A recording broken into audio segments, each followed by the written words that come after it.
কোনো এক খৌনিশের সত্য স্বীকারোক্তি।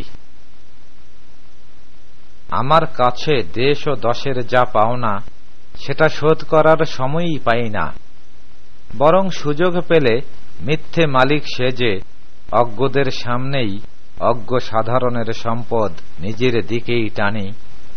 এমন অবস্থায় যে কোনো মানুষ আমাকে একটা চোরের প্রাপ্য মর্যাদা দেবে, যেভাবে একটা চোরের মূল্যায়ন করা হয় জানি, প্রত্যেকেই যেমন তার উচিত মূল্য পায়, তেমনি ভাবে আমারও একটা মূল্য দাঁড়াবে, সেটাই বাস্তবতা।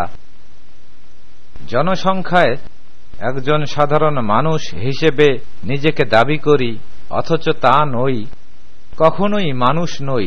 আমি চোর স্বভাব ধর্মে। অনেকেই জানে আমি অভ্যস্ত নিজে নোংরা চুরিকর্মে।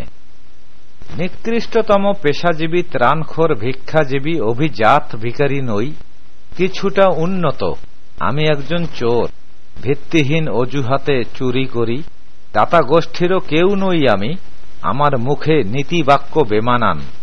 তবুও সাধারণ মানুষের ভিড়ে, আড্ডায়, জলসায় ভিক্ষাজীবীদের অপকর্মের বিচারক রূপে আমাকেই দেখা যায়। যখন নিজের দায়িত্বে কর্মেতেই ফাঁকি আর অন্যের অপকর্ম তল্লাশিতে আমার ব্যস্ততা, আমাকে তো আমি চিনি, অন্য কেউ না জানুক কিংবা জানুক তা। আমি তো জেনেছি দাতা ছাড়া অন্য কারো যোগ্যতা নেই, কেবল দাতাদেরই আছে ভিখারিদের বিচারক হওয়ার যোগ্যতা। এবং একজন চোর আমি, তবুও জেনে রাখা ভালো, কেবল নিজের বিচারক আমি হতে পারি নিজে। বাস্তব বিধানে দাতা গোষ্ঠীর কেউ না হয়ে কোনো চোরের জন্য কখনো ভিক্ষাজীবীদের বিচারক সাজার চেষ্টা করা ঘৃণ্য অশ্লীলতা।